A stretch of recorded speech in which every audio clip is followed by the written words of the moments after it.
Hello বন্ধুরা, আজকে চলে গেছিলাম একটা বার্থডে পার্টিতে। এটা ছিল আমার ছেলের আ আগের স্কুলের একসাথে পড়তো প্লাস প্রচুর চেনা জানা এর সাথে আমার।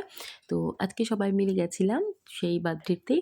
ভীষণ আনন্দ করেছিলাম এটা কেক কাটিং এর টাইমটাতে। তো ভাবলাম একটু ছোট্ট করে ভিডিও করেই নিই।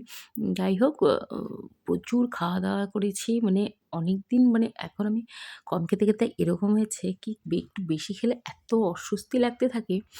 তো যাই হোক রান্নাগুলোও ভীষণ ভালো হয়েছিল। খাওয়া-দাওয়ার ভিডিও আমি করিনি। কারণ নরমালি যা হয় মাছ, মাংস সব ছিল।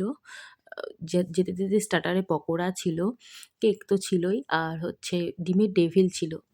তো পোলাও, মাংস, ভাত, ডাল নরমালি যা হয় মাছ-টাছ সব হয়েছিল।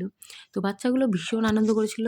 তো আমরাও এখানে যে একটুখানি সবাই মিলে গল্প-টল্প করছিলাম ওরা যখন কেক কাটছিল। তো দেখো কেকটাও ভীষণ সুন্দর আর এই পুচকিটার মতনই ভীষণ মিষ্টি। আম ভীষণ কেকও আমি খাই না। কিন্তু এখন আজকে কেকটাও খেয়ে ফেলছি। মানে বললাম না অত্যাধিক খাওয়া হয়ে গেছে আরকি। তো দেখো সবাই মিলে একটু আনন্দ করছিলাম। নেমন্ত্রণ তো আমার লেগেই থাকে। প্রত্যেকটা দিনই নেমন্ত্রণ লেগেই থাকে।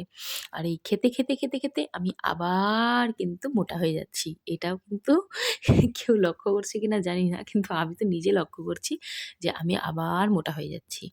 যতটা কমিয়েছিলাম তো এখন হয়তো তার থেকে বেশি আবার সেই জায়গাতেই আবার চলে যাচ্ছে। যাই হোক, এই সব শেষ হলে আবার আমার ডায়েটটা শুরু হবে। আর এখানে আমরা একটু টুকটুক করে ফটো তুলে নিচ্ছি। কোথাও গেছি বন্ধুরা মিলে একটু ফটো না তুললে হবে বলো তো?